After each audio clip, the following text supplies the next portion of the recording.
Hello everybody, welcome to Dirty Air. I'm your host Alex Lambert, and let's talk about NASCAR at the Indianapolis Road Course. A heck of a race today at the Brickyard, and we have a whole lot of controversy to get into. We have a controversial call by NASCAR at the end of this race featuring Ross Chastain. We have some dive bomb moves that were made by drivers, and I think they should be held accountable for it. I'm going to explain that as well. And then, of course, Tyler Reddick with his second career win today. Both of those coming on road courses, both of those in the month of July as well. We'll get into all that, and let's talk about it here on Dirty Air. So first off, we have to start out with the winner. That's how we start every show, talking about the winner of the race. This is Tyler Reddick's second win of the season. He, by the way, now has 12 points, 12 playoff points going into the first round as of now. If the regular season ended today, that is tied for fourth with a few other drivers. So tied for fourth place. By the way, 4 drivers do make it to the championship race. So I'm not going to talk too much about his championship possibilities. I don't see that happening yet, but he is fast on the road courses. Most of those points coming at road course racetracks. Obviously, you got the 2 wins, which gives you 10 points, but he's really one of the fastest road course racers. I know he's been fast on some of the ovals this year, dominated or has run very well at a couple of the oval races this year. The only oval race he really dominated was Fontana, which I bring up almost every time I talk about Tyler Reddick, because he just blew them all out in that race until he had the tire issue, which was unfortunate for him.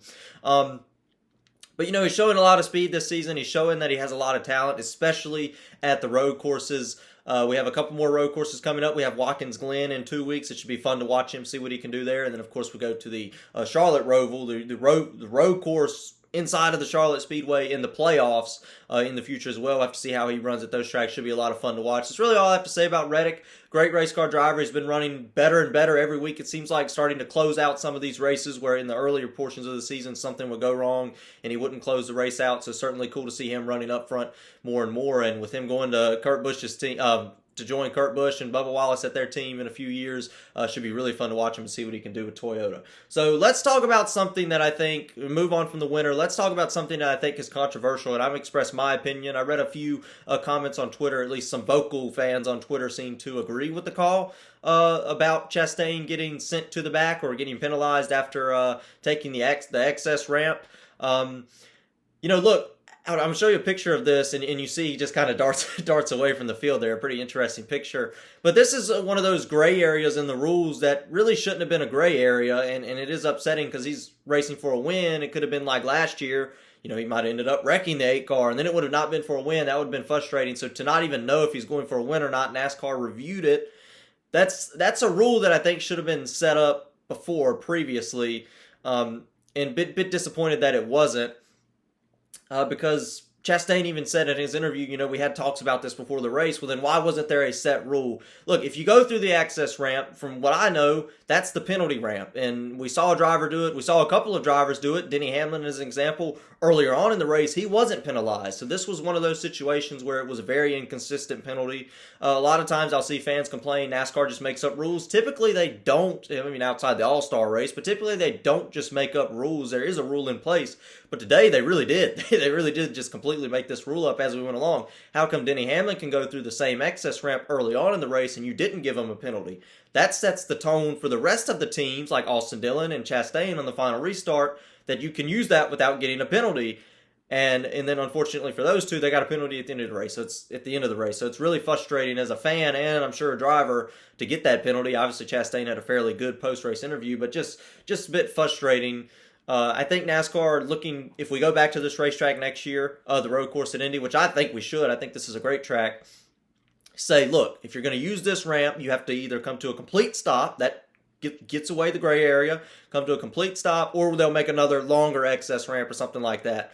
Shouldn't have those gray areas in the race for a penalty zone. That's not something that should happen. So I just wanted to put my 2 cents in there. That's what I think. Leave a comment down if you disagree or agree. I think Chastain should not have been penalized, and he ultimately finished 27th, but he's raced for a regular season championship with Elliott, so that's a pretty big penalty in the grand scheme of things, I think.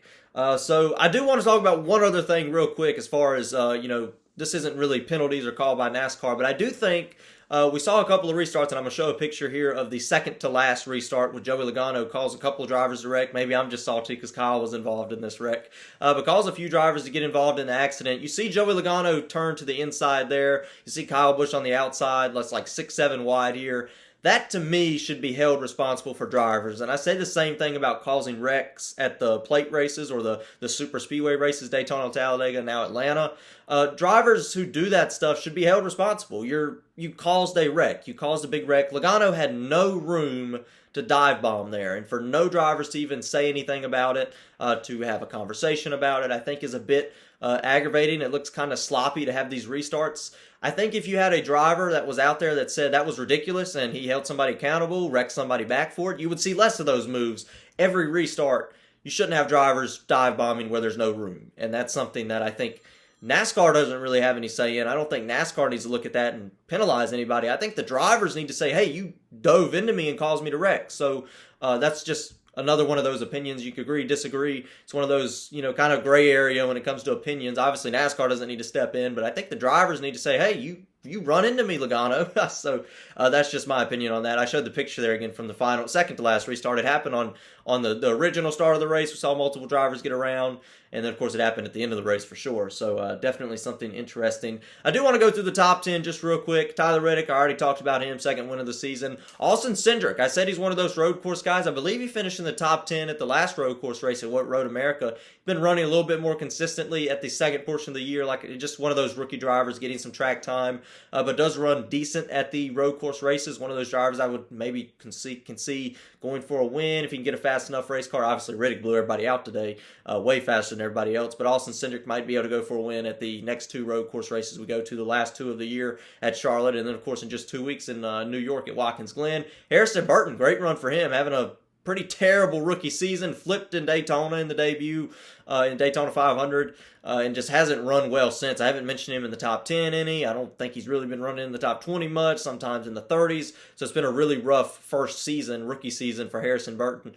So definitely good to capitalize on others' misfortune to get a third place finish. Ty Gilliland, another one of those guys who really, you don't typically see these guys running in the top 10, especially the top 5, fourth place for him to get that 38 Ford in the top 5. Fourth place finish is a great day for that team, that organization, and for those sponsors. Bubba Wallace, I believe that's now his third top 10 in a row. He's never had 2 top 10s in a row until last week. Now he has 3 in a row, so that's exciting to see for Bubba Wallace. We've seen some out-of-control mistakes for him, some mistakes that were out of his control, the pit crew and stuff. The pit crew didn't make a lot of mistakes today. He didn't really make a lot of mistakes today, so to see him running in the top 5, get a 5th place finish is somewhat decent. 6th if you ask me, because I think Chastain still got top 2 there, but I'm just kidding.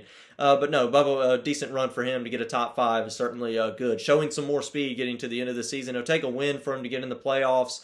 I'm not sure if he'll get that win, but it's going to take a win for him to get in the playoffs. Joey Logano finished in the 6th position. I guess I talked about those dive bomb moves that he should be held responsible for. He still got 6th place. He still got 6th place by pulling off those dive bomb moves in the first corner. AJ Allmendinger was looked to be trying to go for the win at the end of this race.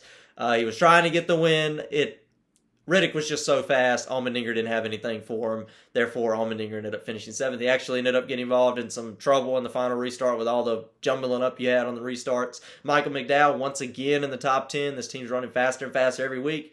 Been in the top 10 a few weeks in a row now, so it's cool to see the 34 Ford inside the top 10 more consistently now this season than they ever have before. Cole Custer, another one of those drivers who this is his 3rd, 4th year in the Cup Series, has not shown a whole lot of speed, but was today able to stay out of trouble, stay out of the other people's misfortune, able to get a decent run, ended up finishing 9th. Chris Buescher, who's fairly decent at the road course as well, finished, I believe it was 2nd or 3rd at the road course race in Sonoma, and runs decent at the road courses this season.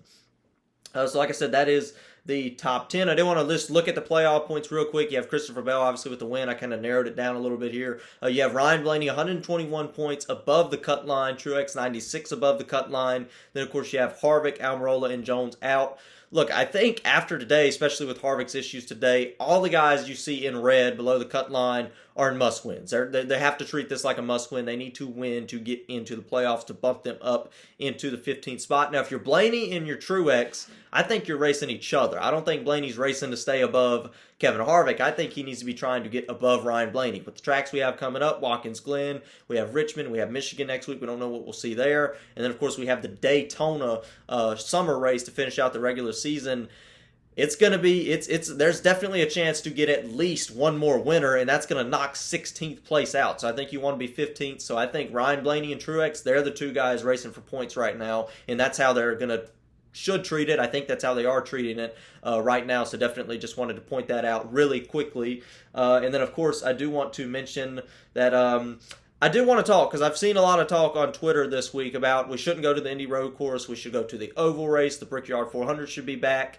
And I think this is going to ruffle some feathers, but I actually disagree. I think this is one of the road courses that have a lot of unique characteristics. You have high-speed zones on the front stretch. You have high braking zones, a lot of passing opportunities. You have the wild restarts, like I said, but that's in the driver's hands to make that look better, to make that not look as sloppy, to help hold drivers accountable. That's in the driver's hands to do that. I think if you fix a couple of the issues, fix the access ramp, obviously the penalty zone, fix that problem, I think you have a great racetrack. It seems it's a very characteristic racetrack. Like I said, it has a lot of passing zone. It's created some really exciting, good races the last two years. Obviously, some of those been affected by some rules and some track parts coming up, the Turtles last year. But I think the racing at the Indy Road Course is great. I would like to see it continue to come back. I think it is going to come back at least one more year. But I like this. Probably one of, and arguably the best road course we go to. I think Watkins Glen and this Indianapolis road course are probably the two best road courses that we do go to, even outside of Sonoma and including Road America, which is no longer on the schedule. So I like it. I like it. I would like to see it continue to be on the schedule. I would like to see it make a return next year. Like I said, leave a comment if you disagree. If you agree, I've been kind of going I'm definitely expressing my opinions in this video today, but that's really all there is to talk about.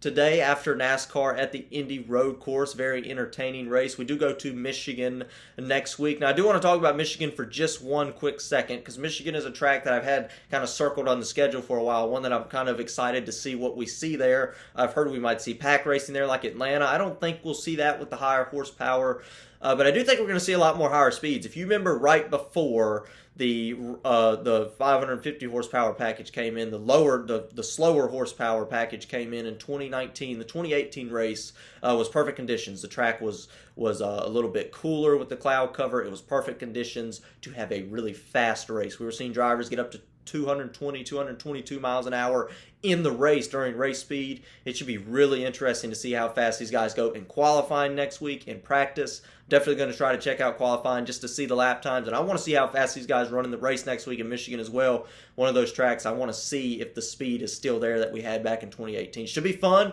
I don't know how the racing will be as far as passing and stuff, but just to see the cars go that fast on that type of oval. It's a little bit different than Fontana because it's paved, better surface, banked a little bit more. Should be interesting. But that's it. That's all there is to talk about. And of course, about Kyle getting an 11th place finish today, not a top 10. Let's get rowdy.